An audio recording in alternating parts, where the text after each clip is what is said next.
Good afternoon, students.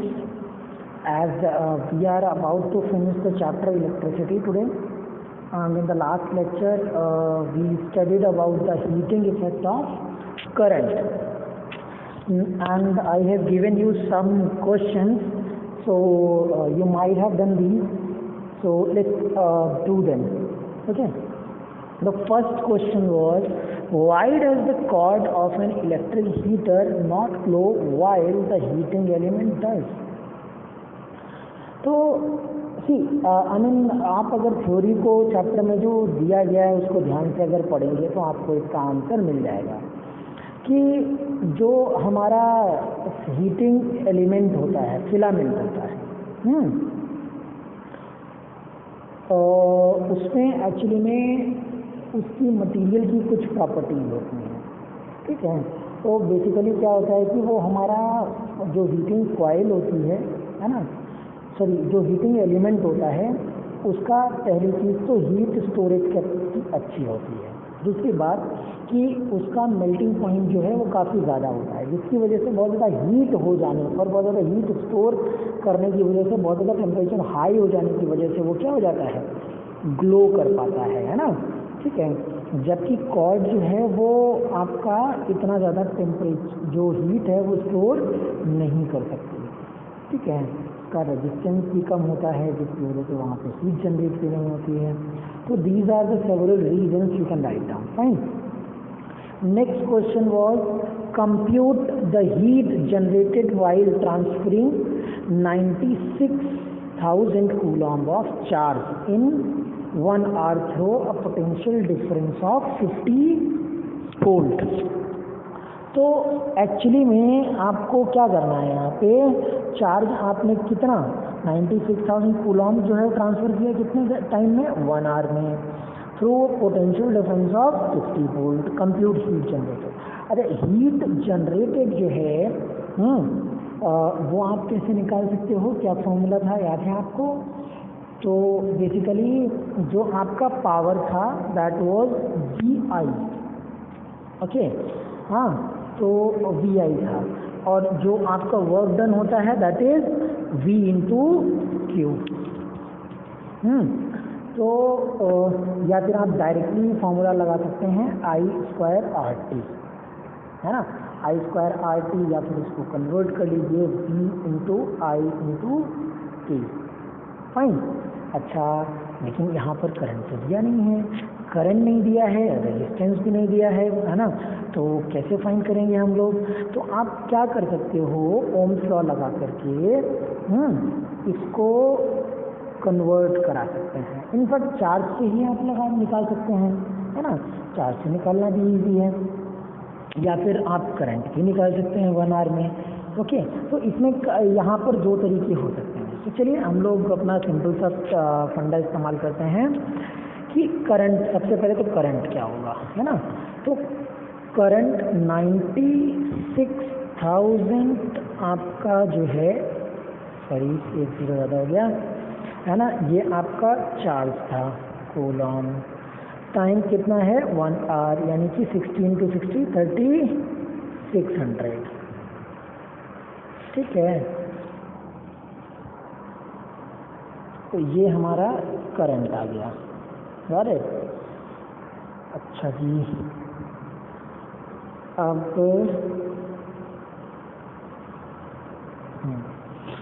आपका जो heat generated होगा that is V into I into T। V is 50 volt, I is 9600 divide by 36, time है 1 hour, यानी कि 3600, okay. तो 36 से 36 से कैंसिल इंटू 100, तो आपका ये हो जाएगा 9600 ऑलरेडी था, 2 0 और, ठीक है, 1 0 और इंटू 5। अब आप इसको आप मल्टीप्लाई करके फाइनल आंसर निकाल सकते हैं, है ना। हीट जनरेटेड है तो ये आपका आंसर कितना होगा, जूल्स में। फाइन, तो इसको आप कैलकुलेट कर लेंगे फाइनली, ठीक है। चलिए अब हम लोग जो हैं अगले क्वेश्चन पे जाते हैं। लास्ट क्वेश्चन जो है An electric iron of resistance 20 ohm takes current of 5 ampere. Fine. Calculate the heat developed in 30 seconds. Okay. तो बेसिकली जो हीट डेवलप हुई है 30 सेकेंड में वो हमें निकालनी है। ये एग्जैक्टली पिछले क्वेश्चन जैसा है, बट यहाँ पे करंट हमको डायरेक्टली दिया गया है। तो आपका फॉर्मूला लग सकता है आई स्क्वायर आर इंटू टी। तो आई स्क्वायर आर इंटू टी, सभी की वैल्यूज रख सकते हैं। अगले पेज में सभी की वैल्यूज रख देते हैं हम लोग।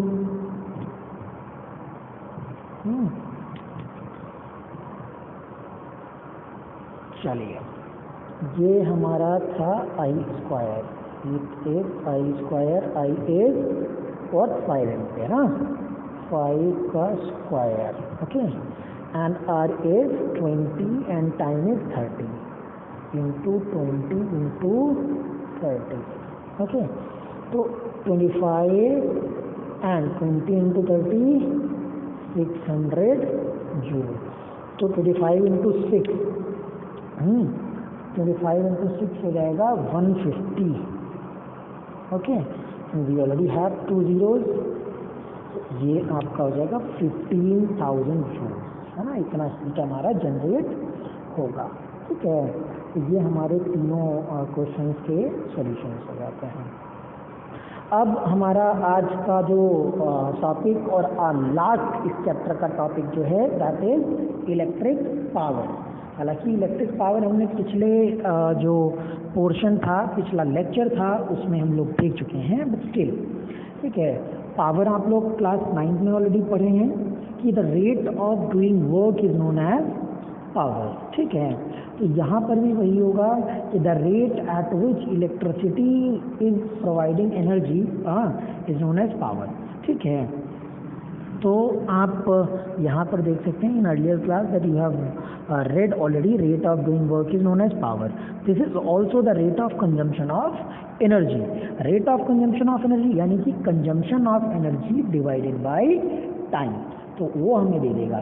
तो आपको याद होगा कि जो पिछला लेक्चर था उसमें हम लोगों ने हीट देखा था, क्या था, है ना, वो था वी आई इंटू टी, है ना।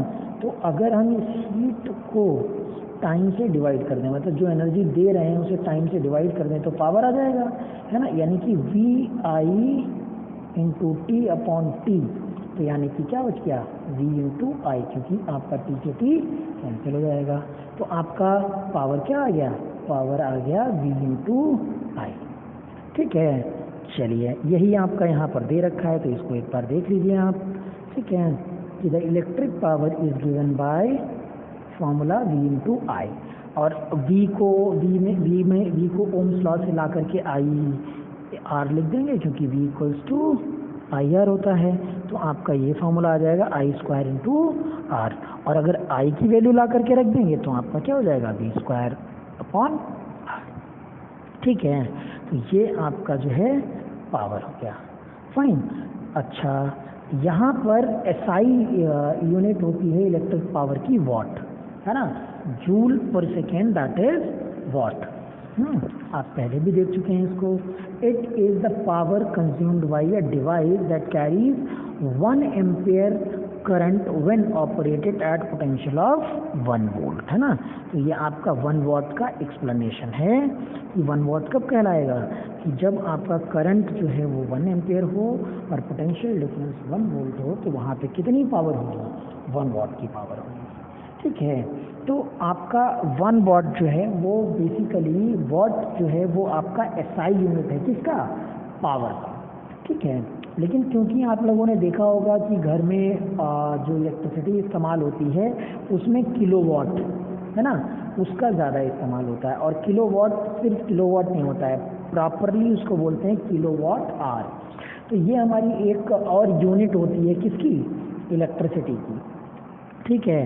तो इसको हम लोग unit watt unit watt is very small, that is why we use some commercial unit. And what is that commercial unit, कि अगर हम 1 किलोवाट एनर्जी 1 घंटे तक अगर यूज करें, अगर हम लोग 1 किलोवाट एनर्जी 1 घंटे तक इस्तेमाल करें तो वो आपका क्या कहलाता है, 1 किलोवाट आवर। अच्छा, तो 1 वाट आपको पता है, और 1 किलोवाट जो है वो क्या होता है भाई, 1 किलोवाट जो होता है वो होता है 1000 वाट, है ना। तो 1 किलोवाट आर क्या हो जाएगा, हो जाएगा कि 1000 वाट, यानी 1 किलोवाट को 1 घंटे के लिए इस्तेमाल करेंगे तो वो आपका एनर्जी जो है वो कितनी हो जाएगी, 1 किलोवाट आवर हो जाएगी। तो दैट इज सिंप्लीफाई करने पर 3.6 इंटू 10⁶ वाट सेकेंड, ठीक है, और इसको जूल्स में, ठीक। तो ये आपका एनर्जी की एक कॉमर्शियल यूनिट होती है। क्लियर। देखिए अब आपको एक चीज़ समझ लीजिएगा कि जो ये 1 यूनिट या 1 किलोवाट आवर है, ये पावर की यूनिट नहीं है, ये किस चीज़ की यूनिट है, एनर्जी की यूनिट है, कि आपका 1 घंटे में कितनी एनर्जी खर्च हो रही है। और वाट किसकी एनर्जी थी, वो पावर की एनर्जी थी, ठीक है। तो आप यहाँ पर देख सकते हैं कि ये जूल्स में आपका दे रहा है 1 किलोवाट आवर, है ना, तो इसलिए आप इसको ध्यान में रखेंगे, ठीक।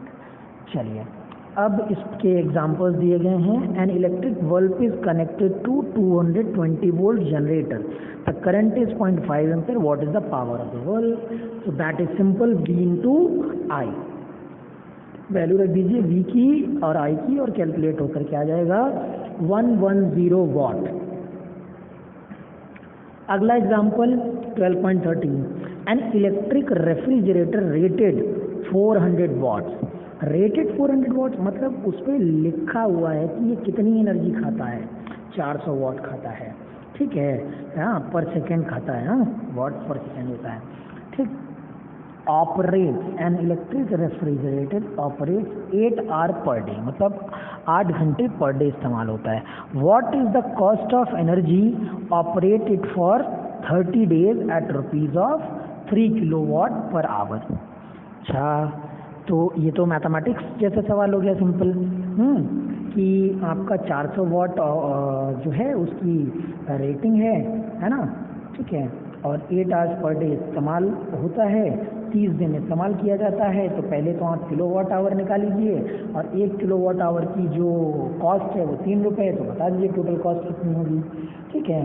तो वो आप कर लेंगे होपफुली, लेकिन फिर भी एक बार आप इसका सोल्यूशन समझ लीजिए। तो सबसे पहले तो आपको क्या निकालना पड़ेगा कि टोटल किलोवाट आवर में एनर्जी कितनी खर्च हुई, ठीक है। तो पहले एनर्जी कंज्यूम्ड इन 1 डे, तो वो क्या हो जाएगा, है ना, 400 watt into, sorry not in 400 watt, it should be in 1000, okay, हाँ, क्योंकि किलोवाट में हमें देखना है। तो आपका 400 अपॉन 1000, ठीक है, तो ये आपका किलोवाट में आ गया, और इनटू में 8 आवर पर डे, ठीक है। तो यानी कि आपका ये क्या आ जाएगा, ये आ जाएगा सिंपली, आपका इधर में कितना आया था 4/10, तो ये आ जाएगा 0.4 इंटू 8, यानी कि 3.2 किलोवाट आवर।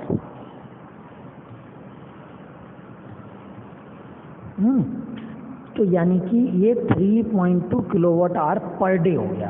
अब इसको 30 से अगर मल्टीप्लाई कर दें तो आप जब पूरे मंथ का कम आपका कैलकुलेट करेंगे तो 3.2 इंटू 30, जो कि कितना हो जाएगा 96 किलोवाट आवर, यही आ गया, ठीक है। और अब क्योंकि एक यूनिट का यानी 1 किलोवाट आवर का जो कॉस्ट है दैट इज 3 रुपीज़, तो आप उसको मल्टीप्लाई कर दीजिए 3 से, आपका 288 आ जाएगा, है ना।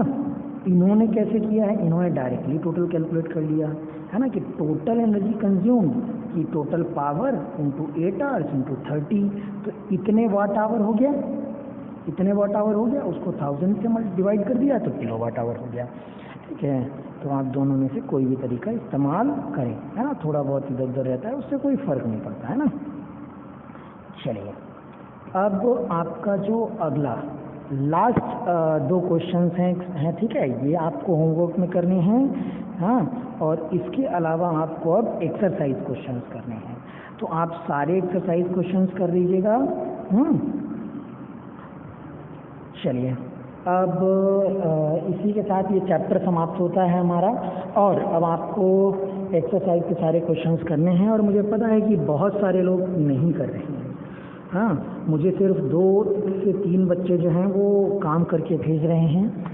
उम्मीद है कि अब आप बाकी सभी बचे हुए लोग भी ये काम कर लेंगे और पीरियोडिक टेस्ट की अच्छे से तैयारी करेंगे। Okay, fine.